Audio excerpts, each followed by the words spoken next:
دروغ آخوند رافضی نسبت به فخر رازی رحمه الله.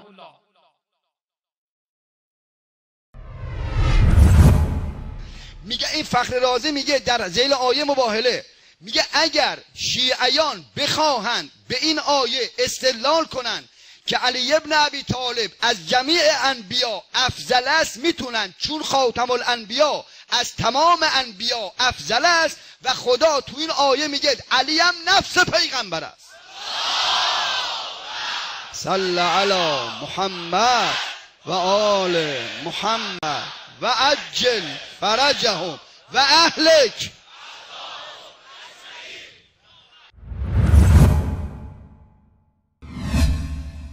بینندگان گرامی، آیا از پرچمداران مذهبی که دروغ گفتن در آن عبادت محسوب می شود انتظار بیشتری از این می توان داشت که با تحریف گفته های دیگران آنان را به دروغ هم باور خود معرفی نمایند؟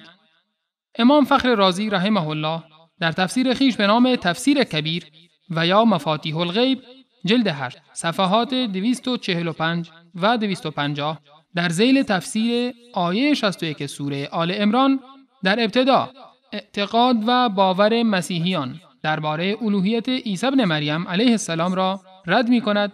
سپس سبب نزول آیه مبارکه را بیان نموده و با پرداختن به شرح موضوع مباهله می گوید: كان في الري رجل يقال له محمود بن الحسن الحمصي وكان معلم الاثني عشرية، وكان يزعم أن عليا رضي الله عنه أفضل من جميع الأنبياء سوى محمد صلى الله عليه وسلم. قال: والذي يدل عليه قوله تعالى وأنفسنا وأنفسكم. در شهر ری شخصی به نام محمد بن الحسن حمصی وجود داشت که معلم مذهب اثناعشری بود. وی گمان می‌برد که علی رضی الله عنه از تمام انبیا به جز محمد علیه السلام برتر است و می گفت دلیلش این فرموده الله متعال است و انفسنا و انفسکم. سپس وجه استدلال این رافضی اثناعشری را از این آیه مبارکه بیان کرده و می افزاید: و اما سائر الشیعة فقد كانوا قدیما و حدیثا يستدلون بهذه الآية على أن علي رضي الله عنه مثل نفس محمد عليه السلام إلا فيما خصه الدليل، وكان نفس محمد أفضل من الصحابة رضوان الله عليهم، فوجب أن يكون نفس علي أفضل أيضا من سائر الصحابة. و سایر شیعیان در گذشته و حال از این آیه بر این استدلال می نمودند که علی رضی الله عنه به مانند شخص محمد علیه السلام است، مگر در آن مواردی که دلیلی بر برتری پیامبر وجود داشته باشد. و چون محمد صلی الله علیه و سلم از صحابه برتر بودند، لذا باید علی رضی الله عنه هم از تمام صحابه برتر بوده باشد. اما فخر رازی بعد از ذکر این اعتقادات و شبهات روافض به نقد آنان پرداخته و اینگونه پاسخ می‌دهد: والجواب أنه كمن عقد الإجماع بين المسلمين على أن محمد عليه الصلاة والسلام أفضل من علي، فكذلك انعقد الإجماع بينهم قبل ظهور هذا الإنسان على أن النبي أفضل ممن ليس بنبي، وأجمعوا على أن عليا رضي الله عنه ما كان نبيا، فلزم القطع بأن ظاهر الآية كما أنه مخصوص في حق محمد صلى الله عليه وسلم فكذلك مخصوص في حق سائر الأنبياء عليهم السلام.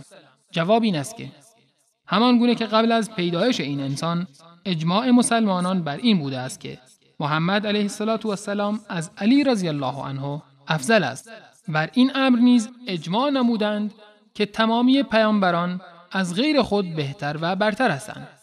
همچنین اتفاق نظر دارند که علی رضی الله عنه نبی نبوده است، لذا با قاطعیت میتوان گفت همان گونه که ظاهر آیه فقط در حق رسول الله صلی الله علیه و سلم است، مخصوص دیگر انبیا علیهم السلام نیز خواهد بود.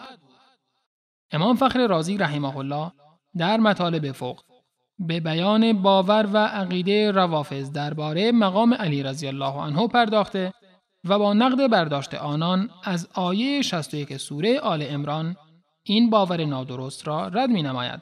اما این آخوند دروغگوی رافضی این عقیده باطل را به خود امام فخر رازی نسبت می دهد. در پایان به آخرین جمله همین آیه مورد نظر یعنی 61 آل عمران بسنده می کنیم. فنجعل لعنت الله علی الکاذبین و نفرین الله را بر دروغگویان درخواست کنیم. بابا تو راست میگی، بر پدر و جد اجداد دروغگو لعنت. بابا تو راست میگی، بر پدر و جد اجداد دروغگو لعنت. آقا تو راست میگی، لعنت الله علی الکاذبین، لعنت خدا و ملائکه و جمیع جن انس که بخواد اینطور دروغ بگی و افترا ببنده. آقا تو راست میگی، لعنت الله علی الکاذبین، لعنت خدا و ملائکه و جمیع جن انس که بخواد اینطور دروغ بگی و افترا ببنده.